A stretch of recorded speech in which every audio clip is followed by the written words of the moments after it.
Hello friends, ये सेबी का finance syllabus और लास्ट वीडियो में हमने financial inclusion use of technology तक कवर किया था। अब इस वीडियो में हम पढ़ेंगे alternate source of finance. Friends, ये टॉपिक आरबीआई सिलेबस में भी पाया जाता है और वह हमने ऑलरेडी अफेयर्समैन आरबीआई के यूट्यूब चैनल के फाइनेंस प्लेलिस्ट में कवर किया है। सो उन्हीं वीडियोस को हम यहाँ देखेंगे।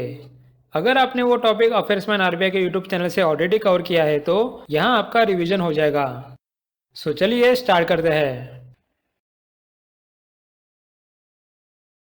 सबसे पहले अल्टरनेट सोर्स ऑफ फाइनेंस की जरूरत क्यों पड़ती है और ये क्या होता है वो समझ लेते हैं। देखो फ्रेंड्स, कोई भी कंपनी है, चाहे वो वेल एस्टेब्लिश फर्म हो या फिर स्टार्टअप हो, सबको अपना बिजनेस बढ़ाने के लिए फंड्स की जरूरत पड़ती है। और जब फंड्स की जरूरत पड़ती है तो सबसे पहला कौन सा ऑप्शन आता है दिमाग में? Bank, right. सो ये कंपनीज बैंक को अप्रोच करती है और अगर सब कुछ ठीक रहा तो उन्हें लोन मिल जाता है। लेकिन फ्रेंड्स, कभी कभी लोन मिलने में प्रॉब्लम होती है। उसके कुछ रीजंस हो सकते हैं। देखो, ऐसा हो सकता है कि कंपनी ने बैंक से बहुत सारा लोन पहले ही ले लिया है और उनकी लोन लेने की लिमिट खत्म हो गई है। अब उन्हें एक्स्ट्रा लोन बैंक दे नहीं रही। नेक्स्ट, ऐसा हो सकता है कि कुछ कारण से कंपनी का क्रेडिट स्कोर लो हो गया है और बैंक उन्हें डिफॉल्ट के डर से लोन नहीं दे रही।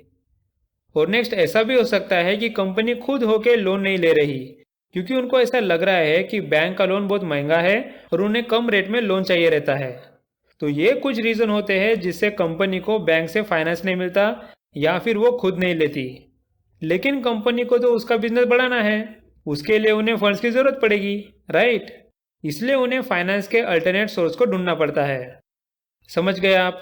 बैंक से लोन लेने के सिवा जो भी बाकी फाइनेंस के सोर्स रहेंगे उसे हम अल्टरनेट सोर्स ऑफ फाइनेंस बोलते हैं। अब देखते हैं कि अल्टरनेट सोर्स ऑफ फाइनेंस में क्या आता है। सबसे पहला है द क्राउड फंडिंग, जिसके अंडर P2P लेंडिंग आता है। उसे हम the peer to peer lending भी बोलते हैं। नेक्स्ट लीजिंग, उसके बाद फैक्टरिंग, नेक्स्ट फॉरफेटिंग, उसके बाद franchising, next angel investor, then venture capital and equity. हम यहाँ सबको कवर करेंगे। सो आइए स्टार्ट करते हैं क्राउड फंडिंग से। देखो, समझते हैं। हमने देखा था कि हमारा सबसे पहला सोर्स ऑफ फाइनेंस बैंक था, जहां हमें जितना चाहे उतना लोन एक बैंक आराम से दे सकता था। तो उसे हम कहते थे a large fund from one source. Okay. लेकिन क्राउड फंडिंग में बिल्कुल अपोजिट होता है। नाम से ही आपको समझ रहा होगा, यहाँ बहुत सारे लोगों से हम थोड़ा थोड़ा अमाउंट जमा करते हैं। तो इसे हम कहते हैं many small funds from many sources. बहुत सिंपल है ये, इसमें कोई एक्सप्लेनेशन की जरूरत नहीं। So the crowdfunding is a way of raising money to finance projects and businesses. It enables fundraiser to collect money from a large number of people via online platforms. अब friends, crowd funding का एक part है peer to peer lending. ये news में बहुत रहता है, इसलिए हम इसे अच्छे से कवर करते हैं। देखो, सोचो कि एक इनोवेटर है और उसे बिजनेस की नई आइडिया आई, लेकिन उसे बैंक फंड नहीं करती। बैंक को डर लगता है कि इसका आइडिया फेल हो सकता है। तो इसलिए ये इनोवेटर एक ऑनलाइन प्लेटफॉर्म पे जाता है, जहां उस ऑनलाइन प्लेटफॉर्म पे वो अपनी आइडिया बताता है और लोगों से उस आइडिया के लिए फंड मांगता है। वो आइडिया बहुत सारे इन्वेस्टर को अच्छी लगती है और उन्हें उसमें अच्छी बिजनेस अपॉर्चुनिटी दिखती है, इसलिए वो अपना अमाउंट उस ऑनलाइन प्लेटफॉर्म के थ्रू इनोवेटर को देते हैं। समझ गए किस तरह से इनोवेटर को इस ऑनलाइन प्लेटफॉर्म से इन्वेस्टर से फंड मिले? तो इसी ऑनलाइन प्लेटफॉर्म को हम बोलते हैं peer to peer lending platform. Okay. लेकिन फ्रेंड, इस peer to peer lending platform को फायदा क्या है? वो इतनी अच्छी सर्विस इन लोगों को क्यों दे रही है? इसका रीजन ये है कि जब डील फाइनल हो जाती है तब ये प्लेटफॉर्म इन लोगों से कमीशन लेती है। तो इस तरह लोगों का भी फायदा होता है और इसका भी। Okay. So the P2P lending is a method of debt financing, enabling individuals and companies to lend and borrow money through an online platform instead of making use of traditional bank as an intermediary. Because the loans are split up in minor parts, many different agents can finance the loan. The P2P lending is also known as marketplace lending. For this, the platform charges a fee from both the lender and the borrower. अब friends, ये सब peer to peer lending का काम RBI देखते रहता है। उसे लगता है कि ये तो बैंक जैसे ही काम कर रहा है। बैंक डिपॉजिटर से डिपॉजिट्स लेती है और बोरोअर को लोन देती है। ये भी तो सिमिलर है। इसलिए आरबीआई सोचती है कि ये प्लेटफॉर्म मेरे अंडर आना चाहिए। तो उसके बाद आरबीआई इस ऑनलाइन प्लेटफॉर्म के पास जाती है और उसे बोलती है कि आप बैंक जैसे काम कर रहे हो, आपको हमारे रूल्स फॉलो करने होंगे। फिर ये ऑनलाइन प्लेटफॉर्म बोलता है, लेकिन मेरे पास ना ऑफिस है ना एम्प्लॉयज़ है, मैं तो बस एक ऑनलाइन प्लेटफॉर्म हूँ। तो आरबीआई बोलता है, लेकिन तुम लोगों को फाइनेंस तो करते हो ना, इसलिए मैं आपको NBFC that is non banking finance companies में डालता हूँ। अब अभी से जो भी इन्वेस्टर आपके प्लेटफॉर्म में इन्वेस्ट करेगा वो ज़्यादा से ज़्यादा 50 लाख का इन्वेस्ट कर पाएगा, उससे ज़्यादा नहीं। समझ गए फ्रेंड? इस तरह आरबीआई ने पीयर टू पीयर लेंडिंग को एनबीएफसी कैटेगरी में डाला और उस पर कुछ रेस्ट्रिक्शन डाल दिए जिससे उसमें कोई बड़ा फ्रॉड ना हो जाए। Okay, so RBI now regulates peer to peer platforms and they are categorized as NBFCs. The Reserve Bank of India has kept the limits imposed on peer-to-peer lenders to 50 lakh. The limit is the total amount of money any investor can invest across all P2P platforms. So friends, आप समझ गए crowd funding और peer to peer lending. अब next video में हम leasing को समझेंगे। So thanks for watching and meet you in the next video. इस वीडियो में हम देखेंगे लीज को। तो आइए स्टार्ट करते हैं लीजिंग। इसे हम एक एग्जाम्पल से समझते हैं। सोचो कि ये स्नेहा है और उसे क्लोथिंग का बिजनेस स्टार्ट करना है, लेकिन क्लोथिंग का बिजनेस स्टार्ट करने के लिए उसे लैंड और मशीनरी की ज़रूरत पड़ती है और वो खरीदने के लिए उसे फंड्स की ज़रूरत है। तो अब फंड्स मांगने के लिए वो बैंक के पास जाती है। वो बैंक से लोन मांगती है, लेकिन बैंक स्टार्टअप को फंड देने के लिए उतना इंटरेस्टेड नहीं रहता। तो इस वजह से स्नेहा के पास लैंड और मशीनरी खरीदने के लिए फंड नहीं है, लेकिन वो हार नहीं मानती। वो एक दूसरा ऑप्शन ढूंढती है। वो अपने दोस्त राम को हेल्प मांगती है। राम एक बिजनेसमैन है और उसका भी क्लॉथिंग का बिजनेस होता है। स्नेहा राम से बोलती है कि मुझे आपकी हेल्प चाहिए, मुझे एक क्लोथिंग का बिजनेस खोलना है, लेकिन बैंक लोन नहीं दे रही, पर क्लॉथिंग के बिजनेस के लिए लैंड और मशीनरी की ज़रूरत है। तो राम उस पर आंसर करता है, डोंट वरी, मेरे इंडस्ट्री के पास एक खाली लैंड पड़ा है, वो तुम रेंट पे रख लो, और अगर आपको मशीनरी की ज़रूरत पड़ी तो मेरे पास पुरानी वाली मशीनरी है जो मैं यूज़ नहीं करता, वो भी तुम रेंट पे ले सकती हो। तो इस तरह स्नेहा को रेंट पे लैंड और मशीनरी मिल जाती है। इसे हम कहते हैं लीजिंग, मतलब चीज़ें रेंट पे देना।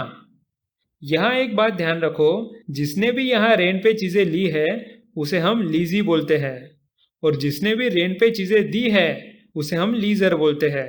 ओके, बहुत एस्पिरेंट्स कंफ्यूज हो जाते हैं, इसलिए इसे ध्यान रखना। सो let's see what it says. A lease is defined as an agreement between the leaser, who is the owner of the asset, and the leasee, who is the user of the asset, wherein the leaser purchases an asset for the leasee and allows him to use it in exchange of periodic payments called lease rentals. The leasee is bound to pay the lease rental to the leaser for the use of assets. It is just like renting of an asset for certain period of time. Okay, यहाँ तक समझ आया। अब RBI grade B exam के लिए हमें lease के दो टाइप समझने होंगे। एक है फाइनेंशियल लीजिंग और दूसरा है ऑपरेटिंग लीजिंग। इसे हम एक एक करके समझते हैं। सबसे पहला है फाइनेंशियल लीज। अब वापस से हमारा पहला वाला एग्जांपल लेते हैं। यहाँ स्नेहा लीजी है जिसे क्लॉथिंग का बिजनेस खोलना है, और राम लीजर है जो स्नेहा को रेंट पे चीज़ें दे रहा है। अब यहाँ सोचो कि राम ने स्नेहा को लैंड रेंट किया है। अब आप मुझे बताइए कि क्या स्नेहा लैंड बस 1-2 महीने के लिए रेंट करेगी? नहीं, राइट? उसे लैंड पे बिजनेस एस्टेब्लिश करना पड़ेगा, वो ग्रो करना पड़ेगा। उसके लिए उसे लैंड 10 या 20 साल के लिए तो चाहिए ही, तो उसे लॉन्ग टर्म के लिए ये कॉन्ट्रैक्ट करना होगा। ओके, नेक्स्ट अभी मुझे बताइए कि अगर लैंड पे कुछ खर्चा करना है, जैसे कि बोरवेल निकालना या कंपाउंड लगाना वगैरह, फिर वो खर्चा राम उठाएगा क्या? बिल्कुल नहीं। राम बोलेगा, मैंने आपको लैंड रेंट पे दे दिया है, अब आपको जो खर्चा करना है वो आप करो, मेरा बस रेंट पे देने का काम है। सो यहाँ पूरा खर्चा स्नेहा जो कि लीजी है वो करेगी। Okay, so cost bear by lessee. अब नेक्स्ट मुझे ये बताइए कि एक बार लैंड को लीज देने के बाद राम क्या बीच में आके बोल सकता है कि मुझे ये कॉन्ट्रैक्ट तोड़ना है, आप अपना सामान लेके कहीं और चले जाओ? या फिर क्या स्नेहा ये बोल सकती है कि मैं कल से आपका रेंट पे नहीं करूँगी, मेरा क्लोथिंग के बिजनेस में इंटरेस्ट नहीं? बिल्कुल नहीं, राइट? यहाँ लीजर या लीजी एक दूसरे के इजाज़त के बिना कॉन्ट्रैक्ट तोड़ नहीं सकते। मतलब सिंपली ये कॉन्ट्रैक्ट इरिवोकेबल है। सो फ्रेंड्स, इसे हम कहते हैं फाइनेंशियल लीज, जहां ये लीज लॉन्ग टर्म के लिए होता है। इसके आगे आने वाले सब कॉस्ट लीजी बियर करता है और ये कॉन्ट्रैक्ट इरिवोकेबल है, इसे कोई तोड़ नहीं सकता। Okay, so financial leasing is a contract involving payment over a longer period. It is a long-term lease. It is irrevocable. In this type of leasing, the leasee has to bear all costs and the leaser does not render any service. अब हम next समझते हैं operating lease. यहाँ भी हम same example लेते हैं, जहाँ स्नेहा को क्लोथिंग का बिजनेस स्टार्ट करना है और राम उसे चीजें रेंट पे दे रहा है। सो यहाँ स्नेहा लीजी है और राम लीजर।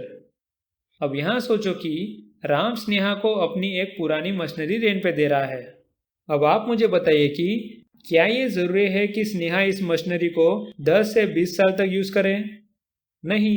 स्नेहा को अगर इस मशीनरी से फायदा नहीं हो रहा, या ये मशीनरी ज्यादा इलेक्ट्रिसिटी यूज कर रही है या फिर ज्यादा क्लोथिंग मटेरियल यूज कर रही है, तो स्नेहा ये मशीनरी राम को वापस कर सकती है। ओके, सो ये कॉन्ट्रैक्ट शॉर्ट टर्म के लिए होता है। अब आप मुझे बताइए कि अगर मशीन खराब हो गई तो क्या स्नेहा उस पर खर्चा करेगी?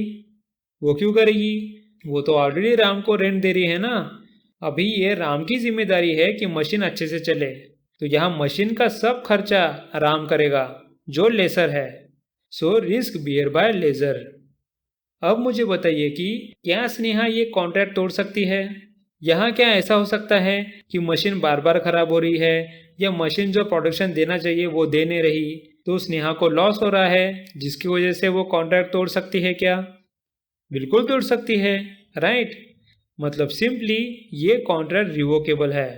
ओके, सो फ्रेंड्स, इसे हम कहते हैं ऑपरेटिंग लीज, जहां ये लीज शॉर्ट टर्म के लिए होता है। इसके आगे आने वाले सब कॉस्ट लीजर बेयर करता है और ये कॉन्ट्रैक्ट रिवोकेबल है, मतलब इसे हम तोड़ सकते हैं। So in an operating lease, the leasee uses the asset for a specific period. The leaser bears the risk of obsolescence and incidental risk. There is an option to either party to terminate the lease after giving notice. This kind of lease is preferred where the equipment is likely to suffer obsolescence. So friends, आपको अब leasing और उसके दो important type बहुत अच्छे से समझ गए होंगे, और यहाँ हमारा अल्टरनेट सोर्स ऑफ फाइनेंस में लीजिंग कवर हो गया है। So friends, thanks for watching and meet you in the next video. इस वीडियो में हम फैक्टरिंग कवर करेंगे और उसके साथ फॉरफेटिंग भी समझ लेंगे। उसका रीज़न ये है कि इन दोनों में ज़्यादा डिफरेंस नहीं है। सो आइए स्टार्ट करते हैं फैक्टरिंग। इसे हम बहुत ही इंटरेस्टिंग एग्जाम्पल से समझते हैं। आपको जेठा तो मालूम ही है, वो एक बिजनेसमैन है और उसका दोस्त अय्यर एक साइंटिस्ट है। यहाँ सोचो कि जेठा अहमदाबाद में बिजनेस करता है और अय्यर चेन्नई में बिजनेस करता है। अब सोचो कि अय्यर को एक साइंस का प्रोजेक्ट करना है जिसमें उसे बहुत सारे इलेक्ट्रॉनिक डिवाइसेस की ज़रूरत है। इसलिए अय्यर जेठा के पास जाता है और उससे 10 लाख के इलेक्ट्रॉनिक डिवाइसेस खरीदता है। सो यहाँ जेठा उसे इलेक्ट्रॉनिक डिवाइसेस दे देता है और उसके नाम से 10 लाख का बिल बनाता है। लेकिन यहाँ एक प्रॉब्लम होती है, अय्यर के पास अर्जेंट 10 लाख रुपए नहीं रहते, इसलिए वो जेठालाल को 10 लाख नहीं दे पाता। लेकिन जेठालाल को तो अमाउंट चाहिए। अगर उसके 10 लाख फंस गए फिर वो बिजनेस कैसे करेगा? अपने दुकान में इलेक्ट्रॉनिक डिवाइसेस खरीदने के लिए उसे अमाउंट की ज़रूरत है। इसलिए जेठा एक काम करता है, वो एक फाइनेंस कंपनी के पास जाता है, जो एक बैंक हो सकती है या फिर नॉन बैंकिंग फाइनेंस कंपनी होगी या फिर कोई प्राइवेट कंपनी होगी। तो उसे जेठा अपना 10 लाख का बिल बेचता है और उस कंपनी से 9 लाख अर्जेंटली ले लेता है। तो अब सोचो इस कंपनी का फायदा क्या होगा? ये कंपनी अय्यर से 10 लाख वसूल लेगी, जहां 9 लाख कंपनी ने जेठालाल को दिया और 1 लाख का उसे फायदा हो गया, राइट।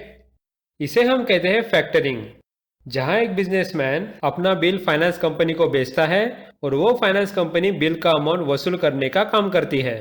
ओके, यहाँ एक बात आप समझ लो कि जो भी फाइनेंस कंपनी बिल का अमाउंट वसूल करती है उसे हम फैक्टर बोलते हैं। Now let's see what it says. The factoring is a financial transaction and a type of debtor finance in which a business sells its account receivables, that is invoices, to a third party which is called a factor at a discount. In this purchase, account receivables are discounted in order to allow the buyer to make a profit upon the settlement of the debt. Factoring therefore relieves the first party of a debt for less than the total amount provided them with working capital to continue trading, while the buyer or factor chases up the debt for the full amount and profits when it's paid. अब friends factoring में हमने समझा कि finance company Iyer से वसूल करेगी 10 लाख, लेकिन सोचो कि अय्यर का प्रोजेक्ट फेल हो गया और वो 10 लाख फाइनेंस कंपनी को दे नहीं पाया। अब इसके पास दो सिनेरियोज आते हैं। सबसे पहला ये सिनेरियो होगा कि अब जेठालाल को फाइनेंस कंपनी को 10 लाख पे करना पड़ेगा। इसलिए देखो जेठालाल कितना गुस्से में है। इसे हम कहते हैं रिकोर्स फैक्टरिंग, जहां बिजनेसमैन जिसने फैक्टरिंग का ऑप्शन लिया है वो फाइनेंस कंपनी को प्रॉफिट के साथ पूरा अमाउंट देगा। और दूसरा ऐसा सिनेरियो है जहां जेठालाल फाइनेंस कंपनी को कुछ भी अमाउंट नहीं देगा। यहाँ अय्यर भाई की पे करने की जिम्मेदारी फाइनेंस कंपनी ले लेती है और जेठालाल को कोई चिंता नहीं। इसलिए देखो जेठालाल कितना खुश रहता है। इसे हम कहते हैं नॉन रिकोर्स फैक्टरिंग, जहां बिजनेसमैन जिसने फैक्टरिंग का ऑप्शन लिया है वो फाइनेंस कंपनी को कोई भी अमाउंट पे नहीं करेगा। समझ गए आप रिकोर्स और नॉन रिकोर्स का डिफरेंस? याद रखने के लिए इतना समझ लो, रिकोर्स में जेठा नाराज रहता है और नॉन रिकोर्स में वो खुश रहता है। Okay, so now let's see what it says. In recourse factoring, if your customer does not pay your factor invoices for any reason, you are responsible to make the factor whole. That is, you must repay the factor for the advance you received plus the factoring discount owed on date of the chargeback. There is no debt protection under this type of service. And what is non-recourse factoring? In non-recourse factoring, if your customer does not pay due to insolvency or bankruptcy, in other words, your customer can't pay your invoices, the factor does not need to be made whole by you since you are factoring without recourse. The factor simply absorbs the loss. So friends, ये था हमारा factoring. अब next हम समझते हैं फोरफेटिंग। यहाँ भी हम सेम एग्जांपल लेते हैं, जहाँ जेठालाल एक बिजनेसमैन होता है और अय्यर एक साइंटिस्ट होता है जिसे एक प्रोजेक्ट करना होता है। उस प्रोजेक्ट के लिए जेठालाल 10 लाख के इलेक्ट्रॉनिक डिवाइसेस बेचता है और अय्यर के नाम पे 10 लाख का बिल बनाता है। लेकिन अय्यर के पास अर्जेंट 10 लाख का अमाउंट नहीं रहता, इसलिए जेठा फाइनेंस कंपनी से 9 लाख लेता है और वो फाइनेंस कंपनी 10 लाख अय्यर से वसूल करती है। अब आप सोच रहे होंगे, सर ये तो बिल्कुल सेम दिख रहा है, इसका डिफरेंस क्या है? देखो, लास्ट एग्जाम्पल में जेठा अहमदाबाद में रहता है और अय्यर चेन्नई में। यहाँ बस इतना डिफरेंस है कि जेठा अहमदाबाद में रहता है और अय्यर न्यूयॉर्क यूएसए में रहकर प्रोजेक्ट कर रहा है। मतलब यहाँ जेठा एक्सपोर्टर हो गया है और अय्यर इंपोर्टर हो गया है। समझ गए? फैक्टरिंग नॉर्मल बिजनेस में होता है और फोरफेटिंग स्पेसिफिकली एक्सपोर्ट इंपोर्ट बिजनेस में रहता है, मतलब कि इंटरनेशनल ट्रेड में होता है। और जिस तरह हम फैक्टरिंग में फाइनेंस कंपनी को फैक्टर बोलते हैं, उसी तरह हम फोरफेटिंग में फाइनेंस कंपनी को फोरफेटर बोलते हैं। ओके, बस इतना ही छोटा डिफरेंस होता है। सो let's see what it says. Forfeiting is a factoring arrangement used in international trade finance by exporters who wish to sell their receivables to a forfeiter. Forfeiting is the purchase of an exporter's receivables at a discount by paying cash. The purchaser of the receivables or forfeiter must now be paid by importer to settle the debt. So friends, इस simple interesting example से आपको सब समझ में आ गया होगा। सो यहाँ हमारा अल्टरनेट सोर्स ऑफ फाइनेंस में फैक्टरिंग और फोरफेटिंग कवर हो गया है। नेक्स्ट वीडियो में हम बाकी सोर्स ऑफ फाइनेंस कवर करेंगे। So thanks for watching and meet you in the next video. इस वीडियो में हम फ्रैंचाइजिंग शुरू करेंगे। तो चलिए स्टार्ट करते हैं फ्रैंचाइजिंग से। इसे हम एक एग्जाम्पल से समझते हैं। सोचो कि मैं एक मैकडॉनल्ड्स का ओनर हूँ और मेरा बिजनेस बहुत अच्छा ग्रो हो गया है, लेकिन इतने से मेरा मन नहीं भरता। मुझे मेरा बिजनेस और ग्रो करना है और उसके लिए मुझे फंड चाहिए। इसलिए मैं फंड मांगने के लिए बैंक से लोन लेने जाता हूँ, लेकिन बैंक मुझे लोन नहीं देती। वो बोलती है आपकी लोन लेने की लिमिट एक्सीड हो गई है। अब मैं सोच में पड़ जाता हूँ, अब कहाँ से अमाउंट लाऊं अपना बिजनेस ग्रो करने के लिए। उस वक्त मुझे एक दोस्त की याद आती है जिसका नाम है कुणाल। उसे भी बर्गर बनाने का बिजनेस खोलना था, लेकिन उसका ब्रांड फेमस न होने की वजह से वो सक्सेसफुल नहीं था। इसलिए मैं उससे एक डील करता हूँ। मैं कुणाल को बोलता हूँ कि तुम मेरा मैकडॉनल्ड का ब्रांड यूज करो और वो ब्रांड यूज करने के तुम मुझे अमाउंट दो। इस डील को कुणाल मान लेता है। वो मुझे 1 करोड़ की इनिशियल अमाउंट पे करता है और हर साल 10 लाख का अमाउंट पे करता है। इससे हम दोनों की प्रॉब्लम सॉल्व हो जाती है। मुझे जो अमाउंट चाहिए रहती है वो मुझे मिल जाती है और कुणाल को जो ब्रांड चाहिए रहता है वो उसे मिल जाता है। इसे हम कहते हैं फ्रैंचाइजिंग, जहां हम किसी और को अपना ब्रांड या ट्रेडमार्क यूज करने का लाइसेंस दे देते हैं। यहाँ एक बात याद रखो, जो अपना ब्रांड किसी और को बेचता है उसे हम फ्रैंचाइजर बोलेंगे और जो ब्रांड खरीदता है और फ्रैंचाइजर को अमाउंट पे करता है उसे हम फ्रैंचाइजी बोलते हैं। तो यहाँ मैं फ्रैंचाइजर हूँ और कुणाल फ्रैंचाइजी। समझ गए फ्रैंचाइजिंग का concept? So let's see what it says. A franchisee is a type of license that a party who is franchisee acquires to allow them to have access to a businesses or franchisors' proprietary knowledge, processes, and trademarks in order to allow the party to sell a product or provide a service under the business's name. In exchange for gaining the franchise, the franchisee usually pays the franchisor an initial startup and annual licensing fees. So friends, यहाँ हमारा फ्रैंचाइजिंग cover हो गया। Next हम देखते हैं angel investor and venture capital. इन दोनों को हम एक छोटे से एग्जाम्पल से समझते हैं। सोचो कि ये राहुल है और उसका बेकरी का छोटा सा बिजनेस है। उसे अपने छोटे से बिजनेस को बढ़ाना है, उसके लिए उसे फंड चाहिए, लेकिन उसे पता है कि बैंक छोटे बिजनेस को इजीली फंड नहीं करता, इसलिए वो कुछ और ऑप्शन ढूंढता है। कोई और ऑप्शन ढूंढते हुए उसे 2 ऑप्शन मिलते हैं, एक है एंजल इन्वेस्टर और दूसरा है वेंचर कैपिटल। दोनों में एक सिमिलरिटी है, दोनों राहुल को फंड देने के लिए तैयार है, लेकिन उसके रिटर्न में वो राहुल के बिजनेस में इक्विटी मांगते हैं। मतलब राहुल के बिजनेस में वो पार्टनर बनते हैं और उनका राहुल के बिजनेस पे कंट्रोल आता है। ओके, लेकिन इन दोनों में डिफरेंस क्या है? देखो, डिफरेंस बहुत सिंपल है, ये आपको इमेज से समझ ही रहा होगा। एंजल इन्वेस्टर एक सिंगल इन्वेस्टर होता है, ना उसके साथ कोई पार्टनर होता है और ना ही वो किसी कंपनी के अंडर काम करता है। वो एक बहुत रिच इन्वेस्टर रहता है जिसे अपना पैसा अच्छी ग्रोइंग कंपनीज में इन्वेस्ट करना होता है। ओके, तो एंजल इन्वेस्टर एक इंडिविजुअल रहता है। नेक्स्ट है वेंचर कैपिटलिस्ट। ये लोग खुद का अमाउंट इन्वेस्ट नहीं करते, वो एक कंपनी के एम्प्लॉयज की तरह काम करते हैं और वो बाकी लोगों का अमाउंट ग्रोइंग कंपनीज में इन्वेस्ट करते हैं। तो यहाँ एंजल इन्वेस्टर खुद का अमाउंट यूज करते हैं और वेंचर कैपिटलिस्ट बाकी लोगों का अमाउंट यूज करते हैं। समझ गए simple difference? So let's see what it says. An angel investor, also known as private investor, seed investor और angel funder, is a high net worth individual who provides financial backing for small startups or entrepreneurs, typically in exchange for ownership equity in the company.